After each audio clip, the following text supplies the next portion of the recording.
Okay, I'm going to start with a sentence, not a chart or a table, a sentence. Every day Hormuz keeps oil, urea, sulphur, helium, bromine off the market. The world doesn't just get poorer, it gets structurally less capable of producing food, chips, weapons, fertiliser and energy it needs to function. Now, a very important point. What's the difference between getting poorer and getting less capable? That's the question. Getting poorer is reversible. You can print money, you can borrow, use stimulus spend. Getting less capable is not. You cannot stimulus spend your way to a helium molecule that doesn't exist. You cannot ceasefire-tweet a wheat crop back into the ground. And you absolutely cannot reopen a semiconductor fab that sat dark for more than 6 weeks.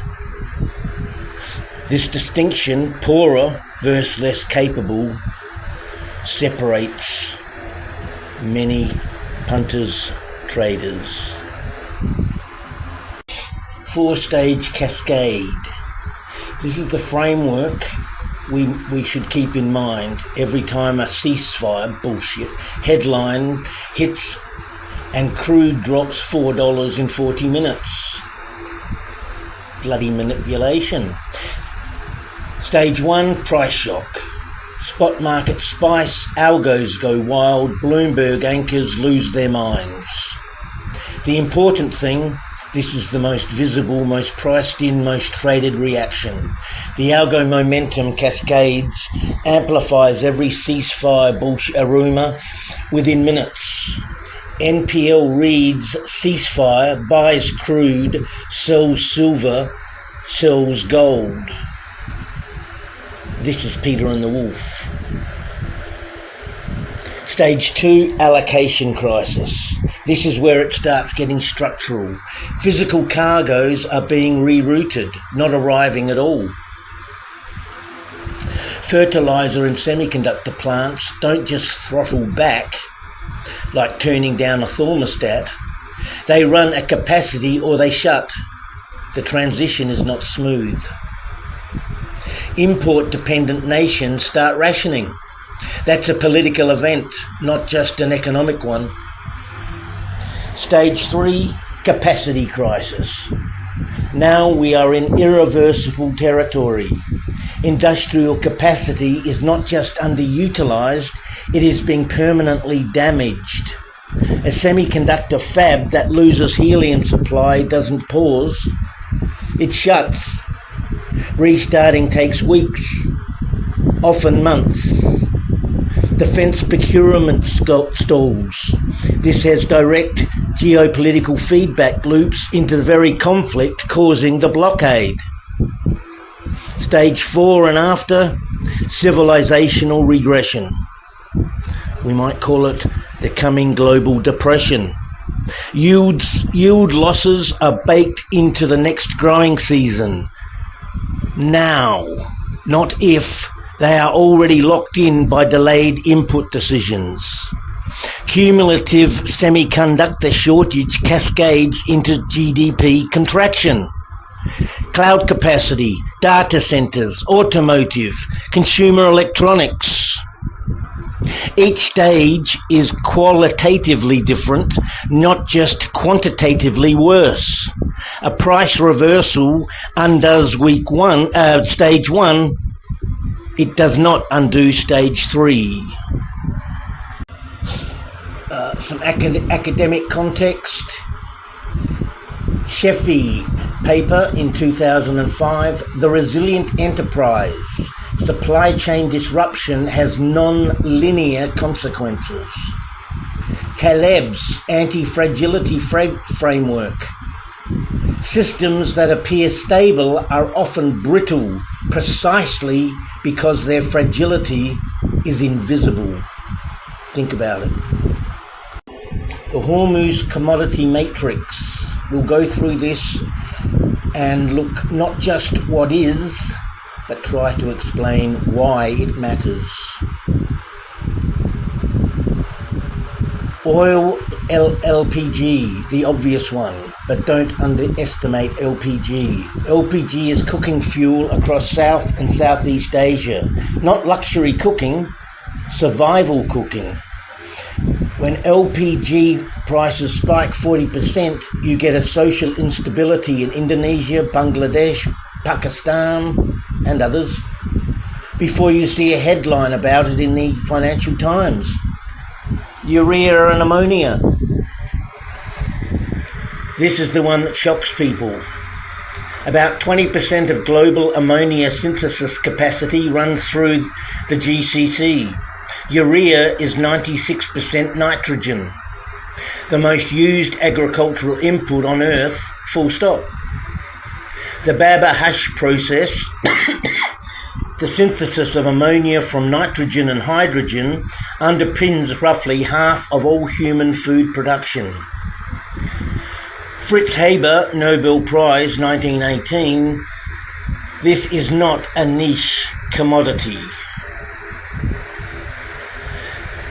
Vaclav Smil, 2001, Enriching the Earth, estimates that without synthetic nitrogen fertiliser, Earth's carrying capacity drops to roughly 3 to 4 billion people. We currently have 8 billion people. Sulphur, the silent multiplier. Sulphur leads to sulfuric acid, phosphoric acid, DAP and MAP fertilisers. This is the second leg of the fertiliser story. GCC sulphur is finery byproduct. Blockade kills oil output and sulphur output simultaneously. This is the compounding mechanism. It's not additive stress, it's multiplicative. Helium, the invisible one. About 27% of global helium supply transits Hormuz corridor. There's no synthetic substitute. Helium is a non-renewable element. We don't make it. Used for semiconductor lithography cooling, MRI machines that are worth $350 million, and fibre optic manufacturing. A fab without helium does not slow down, it stops. Bromine, the one no one talks about except for the fryer. ICL Group Israel via Dead Sea extraction dominates global bromine. Every printed circuit board on Earth, I repeat, every printed circuit board on Earth has flame retardants derived from bromine chemistry. Samsung and SK Hynix, about 40% of EWY, the Korean ETF, by weight, are directly exposed, and no one is talking about it. The +++ line at the bottom is doing enormous work. It signals that the named commodities are the legible first-order victims. The C variable framework, which we'll get into, is everything in that +++ category that markets haven't priced yet. The food system is already broken. Agriculture, the delayed fuse. Here's the brutal truth about agricultural input markets. Crop cycles are 4 to 9 months depending on the crop and region. Input purchasing decisions, fertiliser, seed, fuel, are made at the start of the season. A blockade that starts in March affects the September harvest, not the March spot market. A ceasefire in July, doubtful, does not save a harvest whose inputs were not purchased in April. This is the temporal mismatch that 90% of the so-called experts completely miss. The mechanism: Hormuz blockade. GCC ammonia and urea output falls 20%. Global urea spot price spikes 40 to 80% within weeks. Brazilian, Indian and Southeast Asian farmers face surging input costs mid-season. Planted area is reduced. Application rates are reduced. Thus, yields fall. 6 to 12 months later, global grain prices reflect the shortage. Food inflation follows, social instability follows that. The food shock from a June blockade hits family budgets in Jakarta, Cairo, Lahore in December. Not in June. Markets don't price December and June. That's the trade to follow. Our DBA position is an expression of exactly this thesis.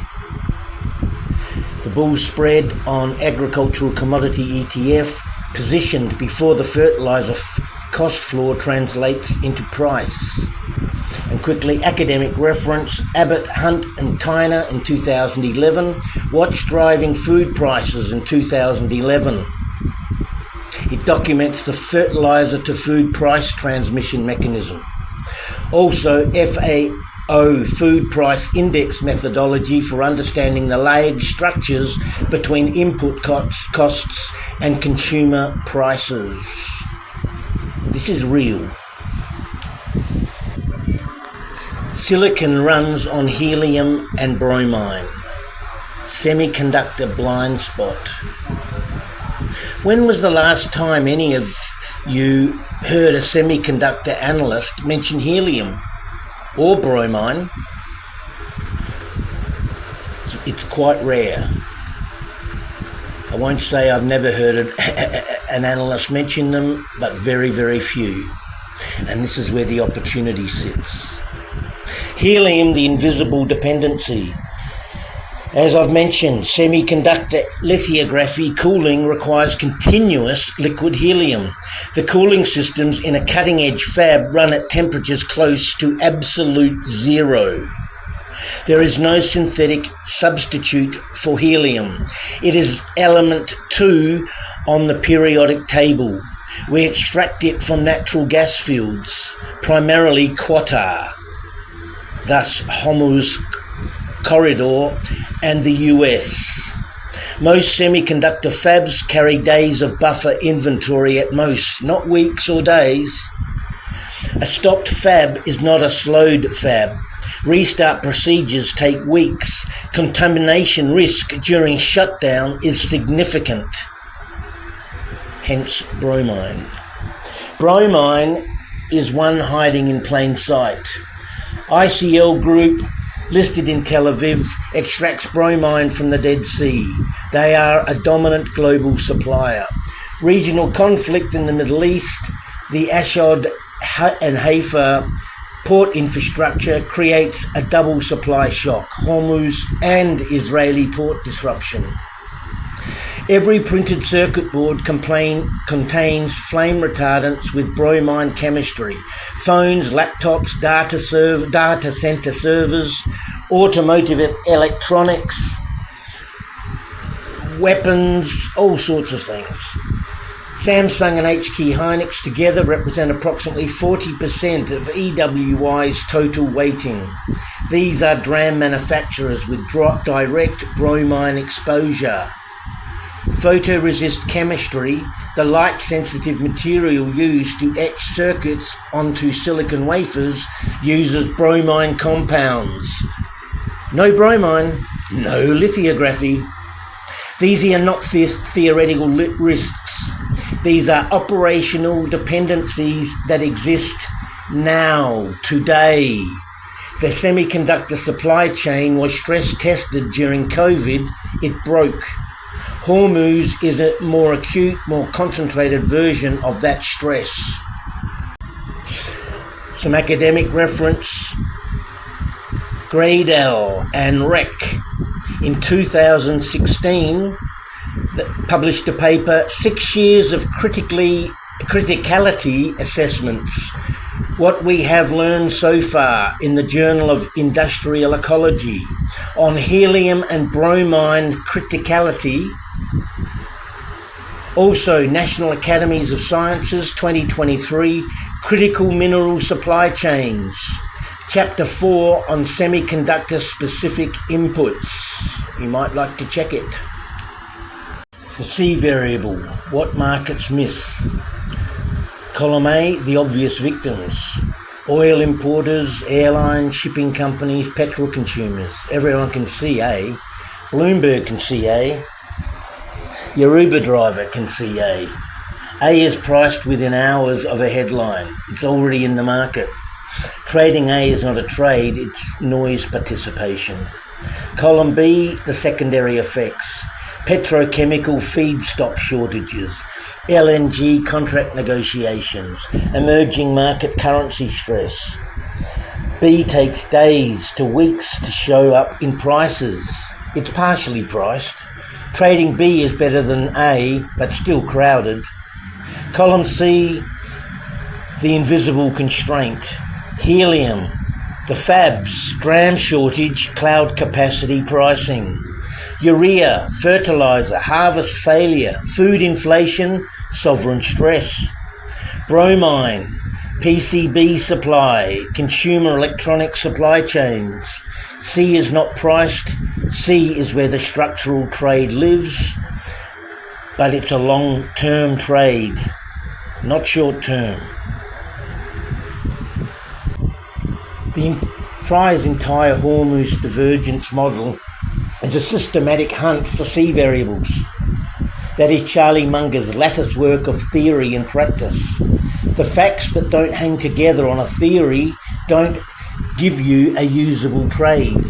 C variables only become visible when you have the full mechanism mapped.